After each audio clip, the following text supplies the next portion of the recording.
Welcome to Overnight Wisdom, a show where we sit with change makers, artists, business leaders, and thinkers. Each conversation is an invitation to slow down, to go deeper, and unearth the quiet insights that shape who we are. If you're seeking honest reflections, unexpected wisdom, and a deeper understanding of what it takes to not merely survive, but to thrive, you're in the right place. Today's guest, Lujang, is more than a songwriter and performer. He's a vessel for healing through music. Born in South Sudan and shaped by the cultures of Uganda, Egypt, and Kenya, his sound carries both the weight of history and the hope of possibility. After losing his father, music became his therapy, a way to name grief, reclaim joy, and build bridges across borders. In this conversation, we dive into art as responsibility, the dangers of speaking truths in fragile context, and while mental health, especially for men, is one of the hardest but most necessary conversations of our time. This is not just about music, it's about resilience, faith, and the legacy of a man determined to touch lives through sound. This is Overnight Wisdom with Lujang. Hi, Lujang. How are you doing today? I'm good. Hope you're doing well. Doing well. Thanks for joining me today for this chat. I'm really looking forward to it. Welcome.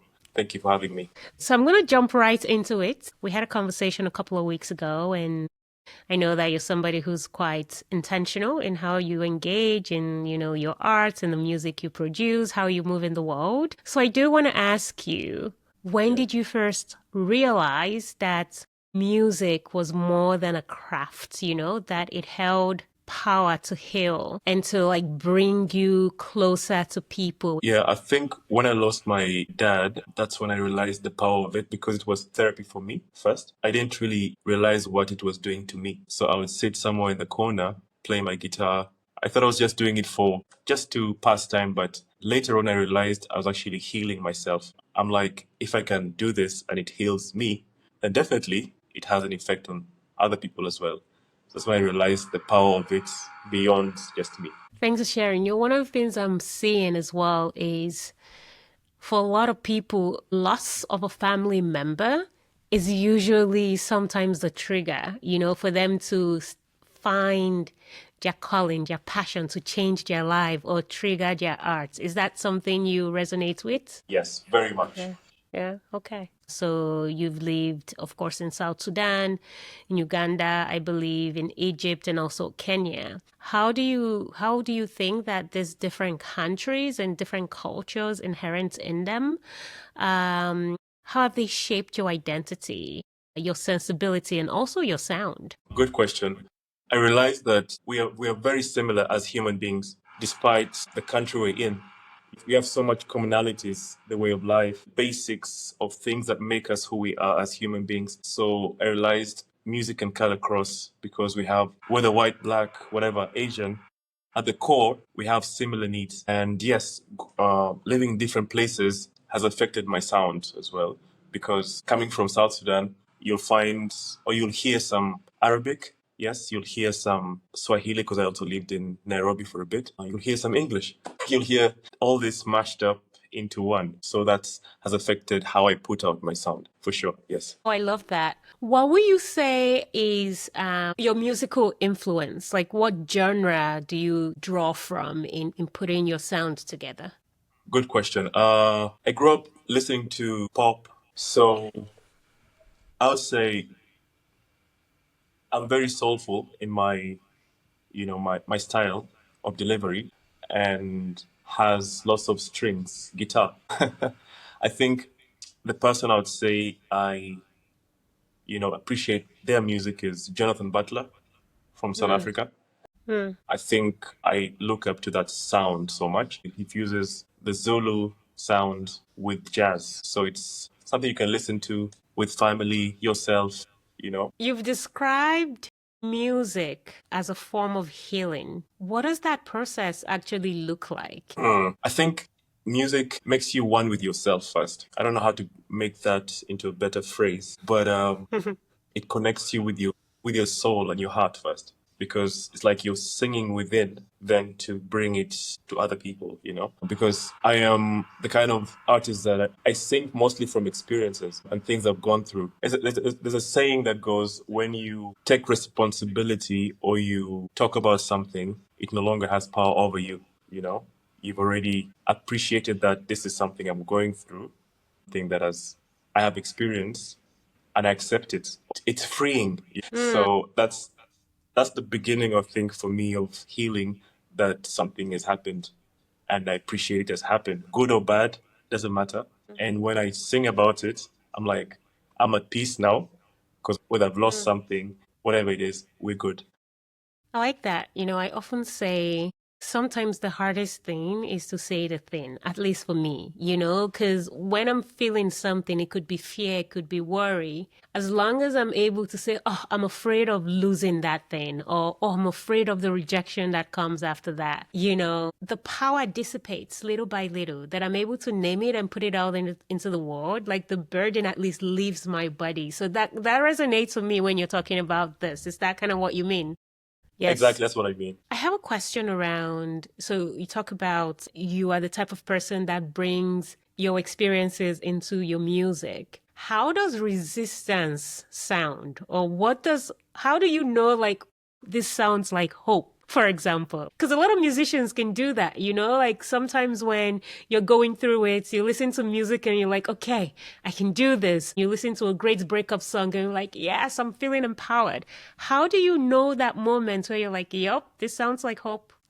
Good question. Have you ever had a melody and you realize or you feel like it sounds happy?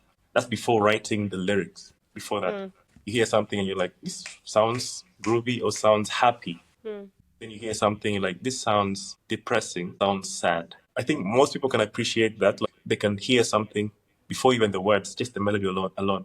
You can hear something and say, this sounds low. I want something uplifting. I want to feel like I'm in Ibiza. So in human beings, we have the instincts to know the melody, even if you're not a musician. Naturally, now in music, we have happy chords or progressions. For example, maybe say, so it's like, celebrate good times, come on. So it feels happy, right? I love it. Just of course. Then if you hear something, let's say,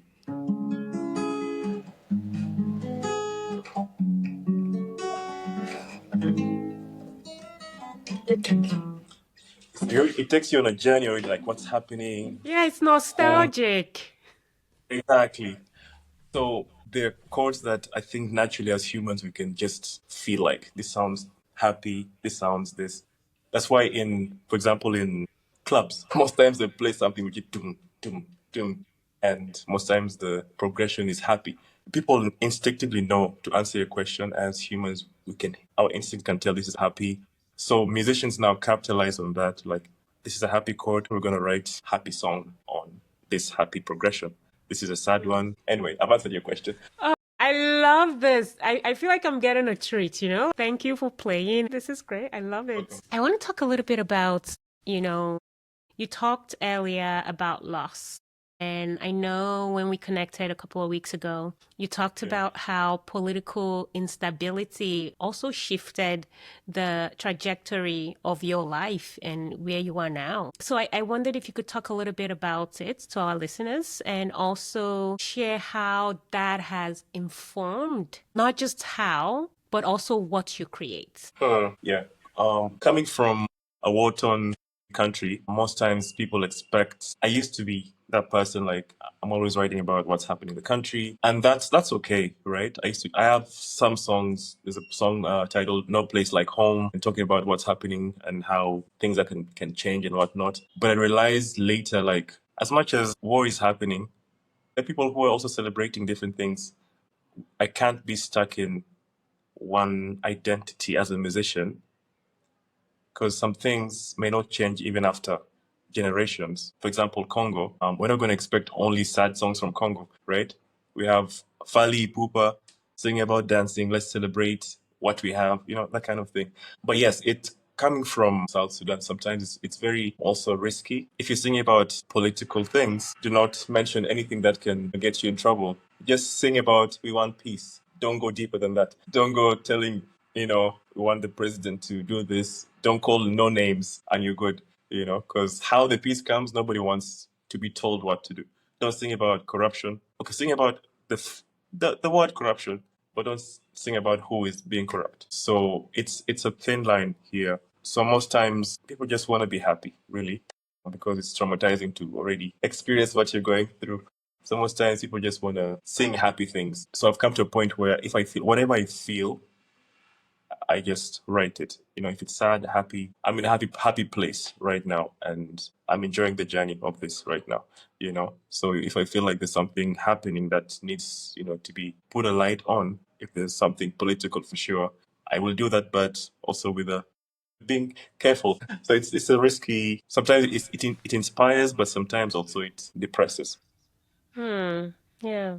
Thanks for sharing. I mean, I can't imagine what that must feel like, to feel to some degree censored, in always having to be careful. And I think there's also the burden of an artist, right? A lot of artists and people who are change making in different spaces have this thin line, as you say, to navigate. To what degree can I speak truth to power and at the same time stay alive to continue to do so tomorrow? I'm thinking a lot around cultural fusion in your music in particular, and I know when we spoke, from what I know about you, music has become more than an expression. There's a sacredness you carry with you. It's almost as though, in the conversations we've had in the past, it's an offering from yourself to other people. And that is like something you handle with great care.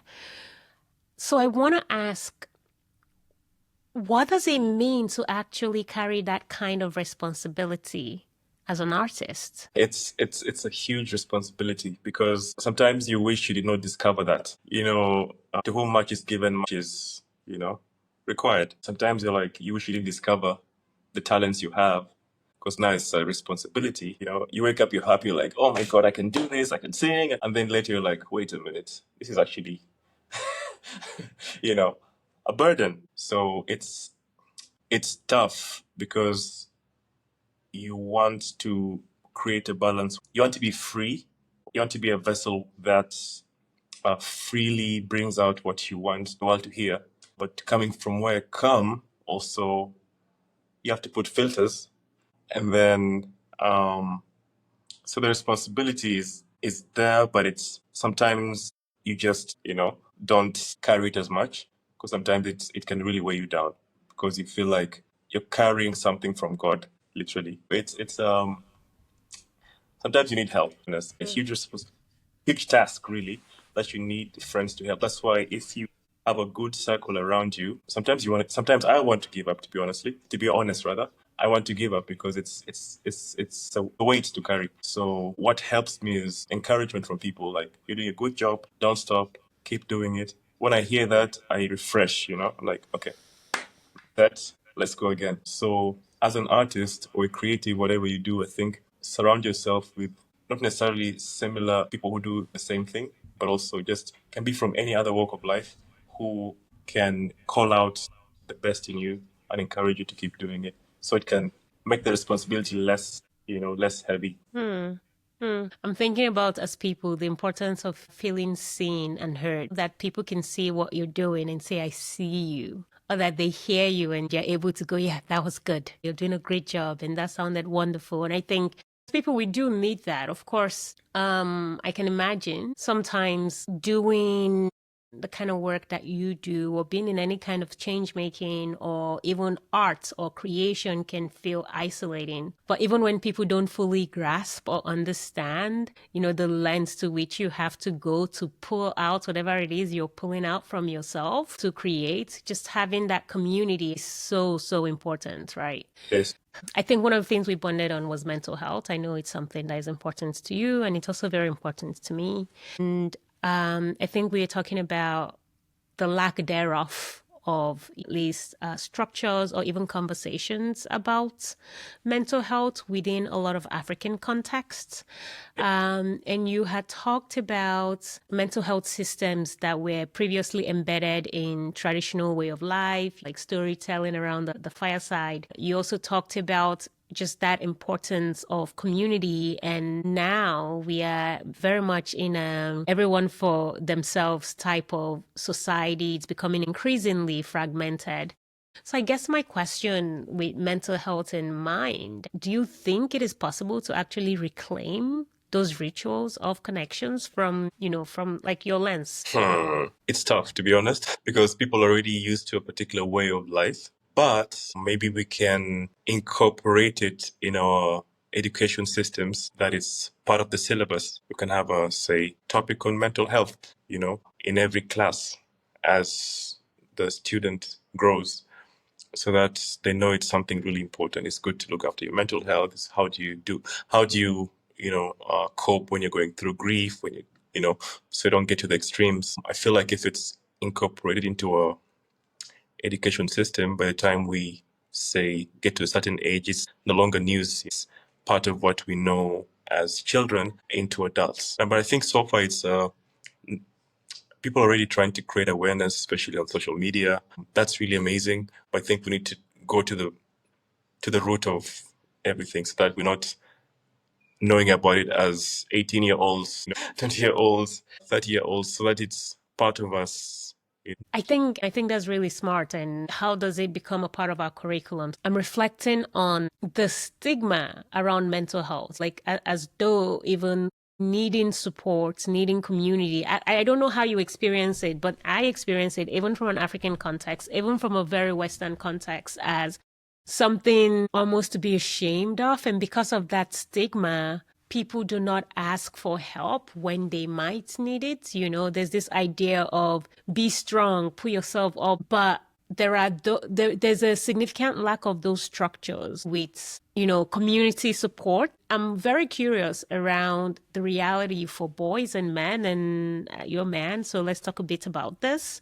Because I know for women, it's quite easy. We're pre-programmed to talk to our girlfriends, cry to our sisters, reach out and say, hey, even if I know that I might not get a solution, it is okay to share. It is okay to be vulnerable. And I think that's a lot more difficult, from what I understand, for men. So I guess my question here for you is, what does it take to normalize emotional well-being education and vulnerability for men, especially within the context you operate in, say in South Sudan, in Kenya, in Uganda, for example? I think I like how churches operate. Churches have a system that I think people don't make a big deal out of, but it's actually therapy groups, like cell groups, women fellowship, men of valor, that kind of thing. I feel like we can take advantage of those groups, even if you're not a church goer. But if we can get something from how those systems operate, or sports clubs, because men love sports, right? Men watch a lot of football. So if you can have like amateur football club, or I don't know, around the barbecue, just intentional 15 minutes can change so much. What actually helped me is I think around maybe 8 years ago, my first time to actually realize the topic of mental health. I did a program called Man Enough. It's just helping you deal if you have childhood traumas or things that maybe you feel like you want to talk about. And it was a church program, but it covered so many things of everything as a man. So how to deal with this, how to deal with this, relationships, everything. So that helps me really to, even up until now, the things that I still remember, and I'm like, oh, I can apply this here and there. So outside that, if we can, as men, take advantage of these small groups that we have, full groups, we can hang out. I come from a place where right now it's talking about mental health. It's like, what are you talking about? You're a man, like handle your business. In Kenya, it's already, it's a bit easier because people actually are aware of what's, happening. We're enlightened about what's happening in the world. Here can be a bit tricky.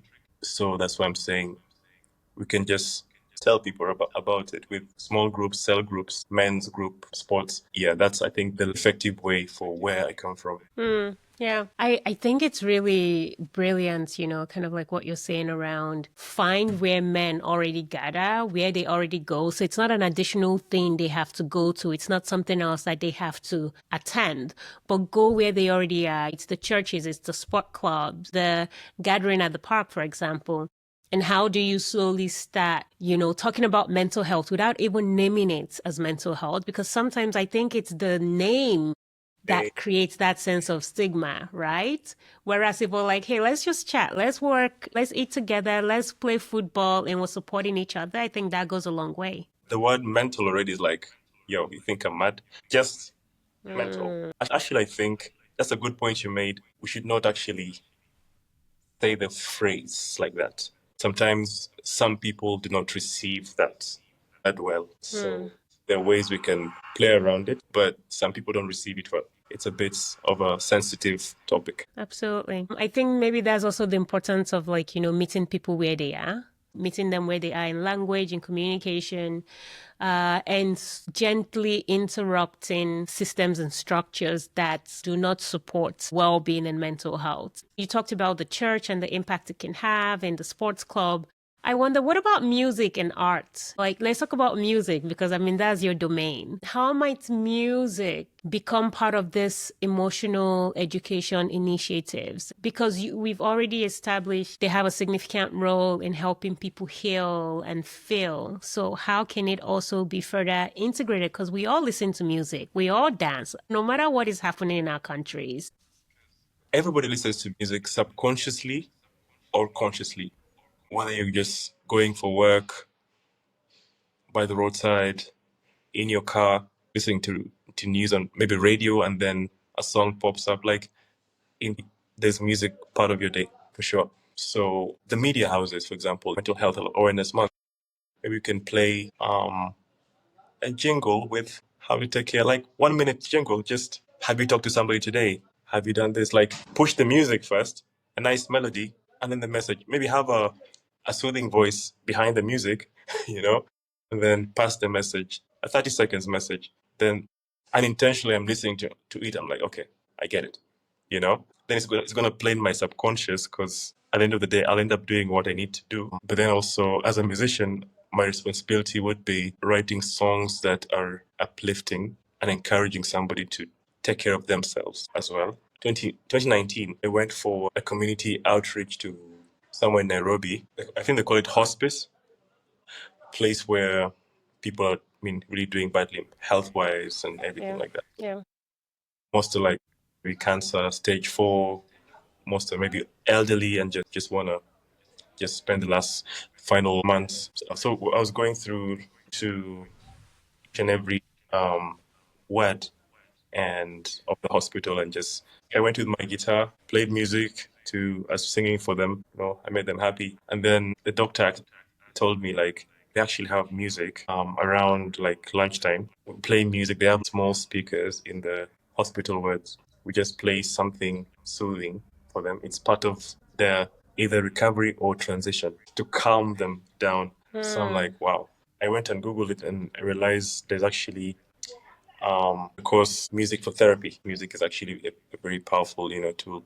So, and yeah, Yeah, that's beautiful. Music does a lot, I'm a proper music listener, when I'm walking somewhere, when I'm exercising, sometimes when I'm just like resting and need to decompress. And it's very powerful in how it can connect us to people, to ourselves, and also calm us in moments where we need it. Okay, so I want to shift gears a bit and look at, your career. Right? You've been in music for a bit now and you're still actively building your music career, not just as an artist, but also as a business, because you do a lot of other things as well on the side. So my question is, what has most surprised you about the work behind the music, like the work it takes to build this company, this business? what I noticed is that sometimes it's beyond the talent. Sometimes the least talented people can make very good artists, not musicians, artists, because they're handling their business well, the music business part of their career well. Unlike maybe someone who feels they're very talented but is not handling the business side well. So we're in a day and age where the two need to balance. Otherwise, doesn't matter how talented you are. If you want this for a good time, for a long time, you need to, they need to balance. Like right now, I got new management because before I used to do everything myself. I'm like, I'm good. I can sing, play the guitar. Handling the business can open doors even to like say commercial modeling, being a face of something, or just having your song play for promotion of something, you know. So that goes with the business side of music. So hope I've answered your question. Yes, absolutely. And I want to lean in on that. I do completely agree that anything these days requires a sound business model. You need a sound process, you need a target, you need marketing. There's so much that goes into how you build yourself. Because I think sometimes we see musicians and just, well, like, okay, yeah, they just have to sing. You still have a team, you still have people that you're responsible for. It's a business, you're an employer, you have employees or a team that support you. So right now, what are you learning about, say, sustainability within yourself and within your craft and your business that you might not have known like 2 years ago? I'm learning that I have to package myself in a way that I am a business, I'm a brand. I'm not just a singer. Whatever I do, if this is what I do for a living, needs to make financial sense. You know, whether I'm making a 10 minutes appearance somewhere has to make financial sense. A minute, whatever I do as a brand, even if I'm not singing, I'm invited somewhere. How is that helping me financially? How is that adding to my how is that putting bread on my table? Because this is what I'm doing now for a living. Once you understand that, you realize you are a business. You're not just a musician. So businesses always try to look to make money, no matter what they do. 30 seconds ad of Adidas or LG, life's good. That's it. And they make millions out of that. So I think once, as artists, we begin to look at ourselves as businesses, I think that the game will change because you're no longer just singing because you love it. That's how most of us start because we're passionate about it. We just want to sing and be happy and make people happy. But now when we realize we love this too much, more than anything else, it has to make financial sense. I hear you on that. And on that, I also want to talk about, when the craft becomes a livelihood. And I think this transcends just music. This happens everywhere. Like even in my space, thinking about at what point do you hold on to your roots so you don't compromise on who you are, your values, your quality for business. And especially in social media era, was trendy, was hip right now. So my question is, and I think particularly in the entertainment industry that often pushes artists to compromise message for reach, how do you stay rooted in your purpose while navigating this industry that doesn't always reward depth? I think I've been blessed to know my purpose early growing up. So no matter what I do, at my core, I know who I am, and I'm not losing that despite the industry I'm in. So that's how I can maintain my depth. I think I've been privileged to discover my purpose early. So as much as I do what I do, still at my core, I think I mentioned I don't just go clubbing, not because there's something wrong with it. It's just because I want to maintain my integrity as much as I, want to socialize. Also, I still don't drink. I still don't do drugs. End of the day, I want to remain the same person that you knew before everything else came. That's how I'm able to maintain the core of who I am. Yeah, because success and your core can easily, clash, and you'll not know the person you are anymore. So it's a thin line, and that's something even today I need to like constantly remind myself I don't do this. Yeah, I love that for you. And I think it requires a lot of self-discipline. And it can be difficult, especially in the space in which you operate. So to stand your ground and say, okay, no, I'm not going to move like this, I think that's pretty cool. Yeah. You have said that this was like the last time we spoke as well. You had talked about the fact that you believe that everyone has a seed that is planted in them, like kind of like a divine calling. How did you come to recognize your own? Where did this begin? When did it begin? I think when I had a mentor who was very gifted in calling out the gift in me. The people around you eventually make who you are. He called out the gift in me. And I think that really changed everything for me because people perish because of what? They lack wisdom, right? And wisdom always comes from a place of knowing who you really are and what you're bringing to the world. Because each one of us has, even if it's not quote unquote as big, not all of us are called to be presidents. Not all of us are called to be politicians or doctors. But whatever thing you do, there's a change. There's an impact calling. purpose and there's something you're called to do in this life. So no matter how many or few people you reach, that's within your purpose. And once you're done, well done, for you. So I think when my mentor, who I didn't even know was a mentor that then, who was just encouraging me, because I grew up very introverted and timid.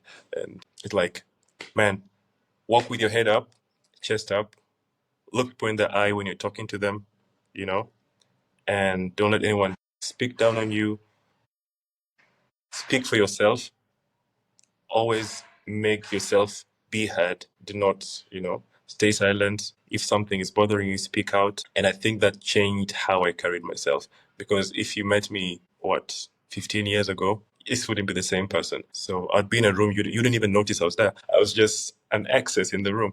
So that really changed the game for me. I think that's great. I'm hearing like just the importance of taking up space and I think of course when you're shy, it's even more difficult. I'm quite shy. I'm still quite shy, but my work requires that I'm out, I'm talking to people, I'm on stages, I'm talking to clients. Like, so I'm always like facing people, even though sometimes like after like the biggest conference, I need to crash for a week and like, I don't want to see a single soul besides like my kids. One of the things I'm reflecting on is growing up when I was told if something is said around you and you disagree and you say nothing, you agree. So kind of like silence is agreement. If I walk into a room, somebody says something that I disagree with and I say nothing, it means I agree. And that kind of started forcing me out of my shell a little bit. And it was a form of encouragement. So it's like, who do you want to be? Do you want to be the person who speaks up for your values and what they believe in? Or do you want to be the person who's silent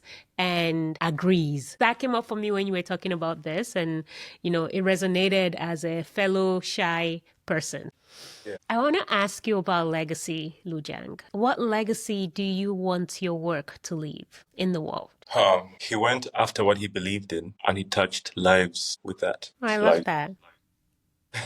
Yes. You once said that if you could talk to your younger self, you'd tell him to marry early. And I think that is not the common answer I get from people when I ask, like, what would you say to your younger self? And you talked a bit about not out of haste, but because you talked about the right relationship multiplying your purpose. Of course, we can look at this relationship from like a marital perspective, but I guess we can also tie that to things like even like the type of partnerships you have in business, the type of mentors that you have, and how that helped you grow. But I want you to speak a little bit around the marriage part of things, and then also what type of partnership are you seeking now in your life? Yeah, obviously, marriage, my perspective was not only just a short relationship or just something that is just temporary. I'm talking about someone who is going to do life with you for the rest of your life, who has the best of intentions for you as a man, who knows you inside out and wants the best for you. Growing up, you have your mother, your dad, right? But when you grow, you're on your own. Why I feel like personally I believe in marriage or a long-term lifelong commitment to somebody and you committed to them as well is because something it adds to you because they have your best of interest. They're looking out for you because you're going to spend the rest of your life with them. So if they're helping you, they're helping themselves in return. You're a unit. You're one. If they're helping you with your health, if you're becoming fit and healthy, because that's gonna in turn also be good to them. It's deeper than just having kids or multiplication.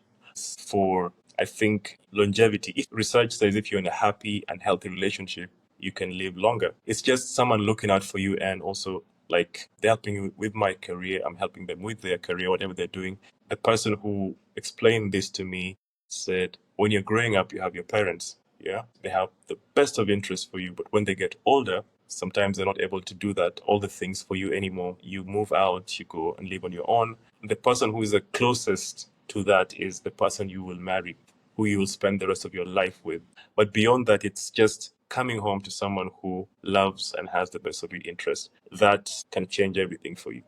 All right, so now I want to do a speed round with you. You ready? Yes, let's go. What does success mean to you today? both in numbers and in how it feels? Abundance in every sphere of my life: health, wealth, security, family. Having a family of my own is success. Being the only boy, I'm risky out here. Yes, those four things I mentioned are success. Because at the end of the day, if I'm happy in those areas, even my career is gonna change for the better. Absolutely. Okay. When someone finishes listening to your music, how do you want them to feel? Challenged. I want them to feel sad, happy. Yeah, to do better. Yes. I love it. So you want them to feel all the things. Okay. What are you currently aspiring for? Whatever I did last year, I want to double it. If it's income, I want to double it. If it's my music, I want to do it better. I'm trying to, can I say, make better.